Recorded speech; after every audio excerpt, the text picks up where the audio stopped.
Hey guys, welcome back to Purposeful Armament. Today we're going to be going over my new general purpose rifle setup, my Triarc TSR-15. I've been testing this configuration out for several months now and it's pretty spicy. So we'll go over the rifle from tip to butt and I'll show you all of the configurations and attachments that I have on this bad boy. We'll also talk about the pros and the cons of each attachment. So let's just hop right into it here.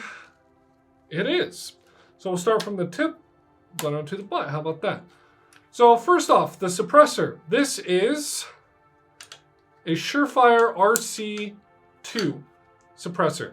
So this is the Surefire RC2 suppressor. It's a fairly old design, but it still works very, very well. Now, it's not going to be something that's going to make the gun hearing safe. 5.56 just really isn't a hearing safe caliber. So things like the concussion, the report of the rifle, muzzle flash, especially under nods, all of that is decreased by this little piece of metal.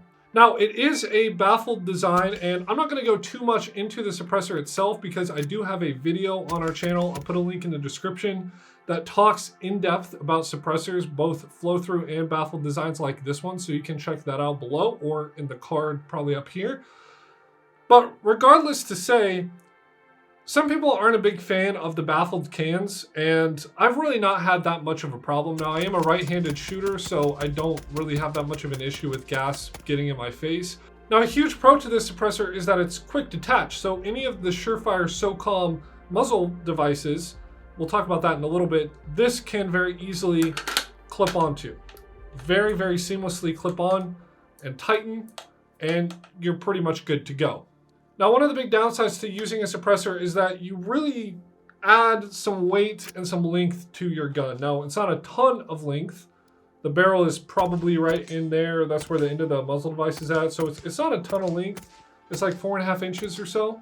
So those are really pretty much the only drawbacks of running a suppressor. I think everyone should run suppressed, by the way, if you have the opportunity to.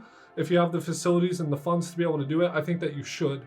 The pros definitely far outweigh the cons. So without going into too much detail, Triarc makes custom AR-15s. And with that being said, I had to wait for a long time to actually get this rifle in my possession. It was something like 16, 17 months, so a crazy long time. The last couple months of which we were waiting on the Surefire War Comp, which I have on several of my other guns. At that point, I just wanted my rifle in, so I told the guys over at Triarc to just put whatever SOCOM muzzle device they wanted onto the gun, and I got the Surefire SOCOM muzzle brake. Now, I don't shoot this rifle unsuppressed. I've never shot it unsuppressed, actually, so I'm not sure how this muzzle brake actually functions. And that's the reason I went with a muzzle brake, because I didn't really care. I just wanted whatever was in stock so that I could get my rifle, because this suppressor lives on this gun.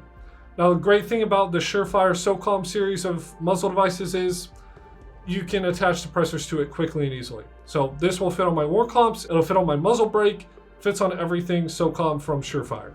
So now we'll talk about the flashlight, because you can't shoot what you can't see, so this is a pretty nice flashlight that I've got set up here.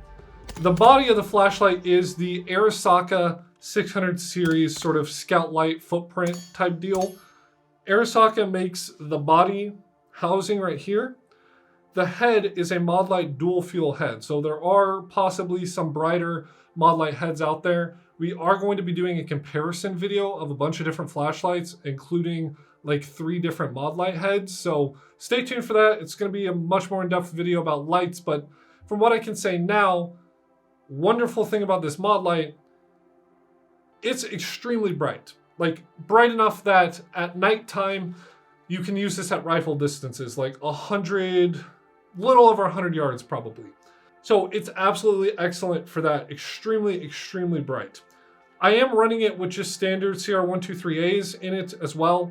So there is some performance to be gained from stepping up to a higher voltage battery. Just haven't really done that yet. The tail on this bad boy is the Surefire UE07. It is just a momentary on-off switch. So right here, very small switch. I wanted something that was compact, that was out of the way, that wasn't going to be a huge bulge on the front of my gun. And I think I definitely have found that. Now, in my opinion, I don't really ever want to have an always on or always off button on my light, especially a weapon mounted light, if I need that functionality, I'm going to be using it in a handheld light instead of a pressure pad. So this is great to, maintain my light discipline at night, anything like that. I have it mounted inside of a Cloud Defensive LCS. It keeps everything sleek. It keeps it smooth. I was already going Gucci on the AR, as a whole. So I decided that this was going to be a good addition to it. And it really is. It keeps this in here nice and secured. It's also very easily removable if I need to, remove it for whatever reason. This whole light is mounted on a T-Rex Arms light bar. There are a few companies that make very similar products to this. The reason I went with a light bar is because this is going to be an always suppressed gun. So without the suppressor, again, I'm going to flex the QD. It kind of looks goofy, right? With the suppressor, it doesn't look goofy anymore, does it? The great part about the light bar is that it pushes that flashlight forward. It pushes it out. The reason you would want to do that is because whenever the light is mounted further back, you will get a ton of suppressor shadow in your actual field of view with the light. Something that I personally hate. It's one of the most annoying things of all time, in my opinion. We have a short on our channel that you can check out and find. If I can find it, I'll put a link in the description as well if you want to view that. But it is a quick, easy comparison of different mounting positions for lights and how they create shadows within that light. So it's a very interesting video to check out, but that's the reason that this is the way it is. It's because I hate that suppressor shadow. Yeah, I get a little bit because this isn't perfectly flush, but it's far, far, far less than without the light bar. So we'll talk about the barrel real quick. This is a 14.5 pinned and welded barrel from Triarc. It's their proprietary system. So they have a proprietary rifling system, which is supposed to make it an extremely accurate rifle. From what I've seen online from some reviews, this is easily a sub-MOA gun, and it should be for being a custom AR. I will go ahead and put a link to the barrel itself from Triarc's website below if you want to just check it out, see some of the other features of it. Now we will move on to the handguard. The handguard is Triarc's Tri-Lock rail system. So this is supposed to be the most secure locking system for a rail. Now you might ask, why do you want a secure locking system for your rail? The answer is that a lot of cheaper rails will flex. And whenever you're mounting night vision lasers, they need to be zeroed. And if your handguard is flexing, you can't zero the laser. Or you can, but it's going to come unzeroed. It's going to be a pain in the ass, pretty much. So this is supposed to be a nice locking system. There's a big chunk down here. Looks like a set screw right here in the front. It's a nice locking system. Now, this rifle isn't set up to be night vision, and it won't be set up for night vision for some time. But I like the option to have a nice locked rail system here. Other than that, it's a very somewhat basic M-LOK rail. So it does have M-LOK all over it, as you could probably very easily tell. It has some very convenient QD mounts right here, which I have my sling mounted into. We'll talk about that later. It gets very hot after shooting it quickly. The only other item I have mounted to this is my classic BCM. I believe it's a BCM gunfighter stubby foregrip thing. And I have it backwards, of course. Provides an excellent place for me to index my hand into, and also provides a great index point for barricades or any other spicy things that you might be doing with it. Talk about my sling real quick. Basic sling, T-Rex Arms sling. Nothing really super cool about it, it's super unique. It's one of those quick adjusting ones so that you can quickly, move it back and forth and loosen and tighten it depending on what you're doing. So it's a nice sling, it's cheap, it's there. Now I'm going to talk about the upper and lower receiver first. Then we'll talk about the optic because that's kind of going to be the elephant in the room. The upper and lower receiver are for the most part mil-spec parts.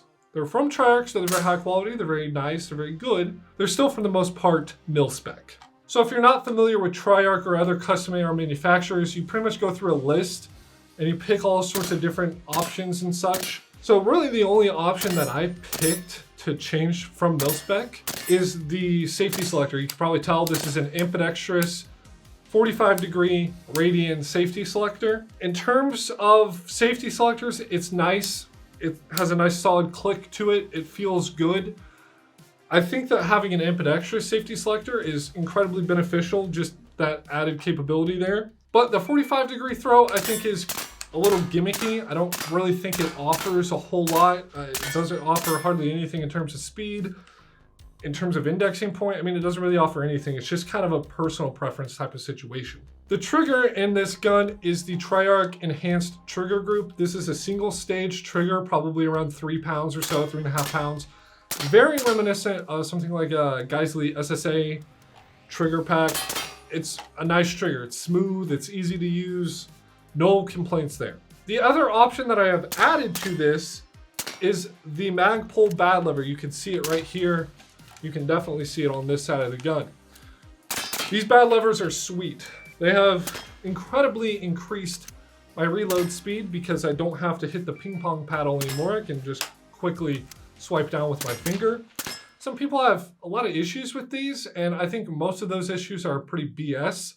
I've had a lot of people tell me I'll have a negligent discharge with this because my bolt catch and release is right here next to my trigger, but if you're using your brain and just being a smart, responsible shooter, you're not gonna have that problem. I've been running a bad lever for months and months and haven't had even close to a problem.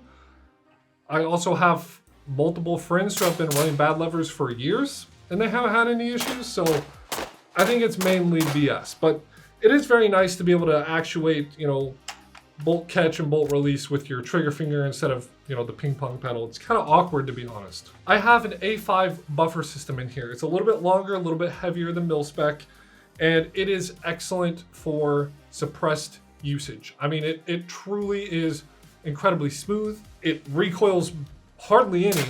It is an insane investment to make. I would definitely recommend it if you're shooting your rifle suppressed to go with the A5 buffer system because it is pristine. It is awesome. The stock on here is an MFT minimalist stock, I believe. Originally, I thought I was getting the Magpul SL stock, but I actually had selected the SLK. Not the same thing. The SLK sucks. So I took it off and put this leftover stock I had on it. I think it looks good. I don't have any issues with it. It's not overly complex. It's not overly expensive. It's just a very basic stock and it works well. Also forgot to mention the charging handle is a Radiant Raptor LT. Big fan of the Radiant Raptors, have it on my other AR as well, but this makes it very easy to manipulate the T-handle with this big ol' optic on the back. And speaking of the optic, let's talk about it. This is the Primary Arms PLX Compact 1-to-8 power optic. Now, we've got a full video, again, up, I believe it's up here, a card or a link in the description to the PLX Compact video. We did a full review on it, so I won't talk a whole lot about the optic here, but this optic is phenomenal. I really set this up as kind of a general purpose, do everything rifle, and this optic is perfect for shooting between 100 and 600 yards. You could probably even push it further if you wanted to. It has great glass quality, and there's pretty much no cons to this optic, really at all. I mean, the cons that are there are very, very minuscule. It's very lightweight too, so it kind of offsets the added weight of kind of the front end of this gun. It is very front heavy. The mount that this optic is in is a cheap, shitty Primary Arms mount. I got it because it was part of the bundle, so it's there. I'm waiting for something like a Reptilia mount to come in, and then I'll have a full 100% Gucci'd out AR setup. But that is my general purpose rifle setup. I hope that you guys enjoyed the video. Again, links in the description to all of the videos that we've made about the suppressor, video that we made about the Primary Arms, video that we made about the lights. We'll have a more in-depth video on lights in the future, hopefully. But thank you guys so much for watching. Remember, stay armed. Born right.